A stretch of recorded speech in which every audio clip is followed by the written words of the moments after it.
السادة والسيدات مشاهدينا الكرام داخل وخارج الوطن، اهلا مرحبا بكم مباشرة من ملعب 18 فبراير بعروس الزيبان مدينة بسكرة. نحييكم ونعيش وإياكم بعد لحظات من الآن هذه القمة لفريق اتحاد بسكرة الذي يقبع في الصف ما قبل الأخير، وهو على وقع هزيمتين داخل الديار في آخر مباراتين. اليوم النادي الرياضي القسنطيني تنقل بهذه التشكيلة: بسكرة الحارس المتألق أسامة بركات في الدفاع، صالح ياسين على الجهة اليسرى، طالح فاتح في المحور مع دربا. فريق النادي الرياضي القسنطيني الذي تلقى أو تنقل بالمئات من أنصاره. انطلقت المباراة ولمصلحة الضيوف وأولى الكرات من بودرامة باتجاه الأمام. يتدخل الدفاع عن طريق أسامة بركات على الجهة اليمنى من دفاع فريق اتحاد بسكرة، الفريق الذي يقبع في الصف ما قبل الأخير كما قلنا بتسعة. الكرة لمصلحة ضعدي وديب، يرفع الكرة من هناك، خروج الحارس أسامة ملال. صعبة هذه صعبة توغل وجاء بوقرة أيمن مرفوعة داخل المنطقة. يتدخل الدفاع، دفاع النادي غير السنة، كرة صعبة خرجها المهاجم، اصطدمت به الكرة هذه لم يكن ينتظرها.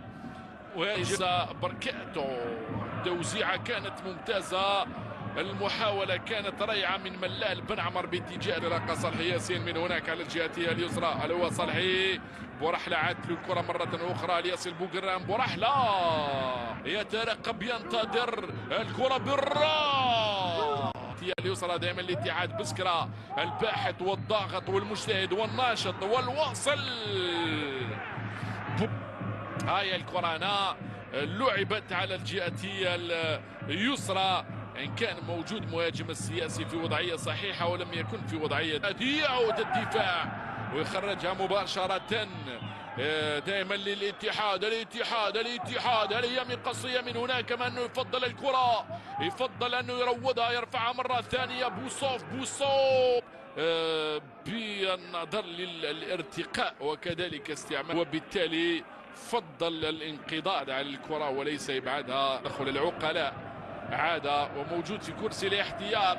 حكم المباراة أعلن عن هذه المخالفة بعد هذا الصراع بين طالح فاتح وبن شاعة وأولى البطاقات الصفراء التي يمنحها الحكم بما يجب أن يقوم ولا زال ويريد أن يفرح أنصار شباب بلوزداد.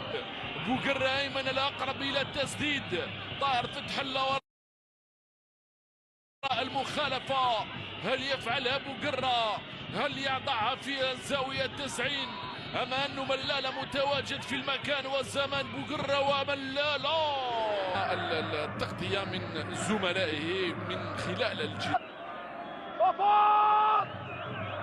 لاعب أمام لاعبين، مسترجعة ناحية زكريا بن شاعة، يتفوق في تغطيات الكرات. هذا دي إبراهيم ضاعت له مرة أخرى. سعد عبد الجليل مخالفة، حكم المباراة يقول واصل اللعب.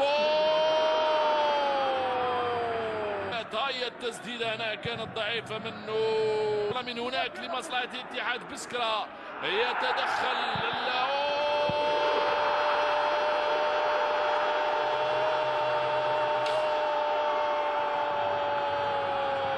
تسديدة لا تصد ولا ترد من بوزيان لا بوصوف ولا بوفون.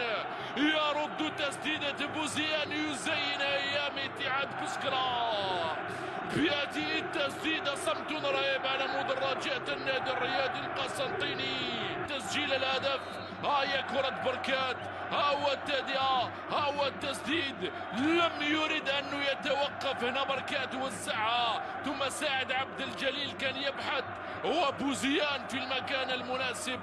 ما أروع من هدف لا يمل، تعيد مشاهدته هذا الهدف مرة ومرتين. الله الله الله عليك يا بوزيان، بقوة ضم الكرة تحرك الشباك، الكرة في الشباك من دون هوادة.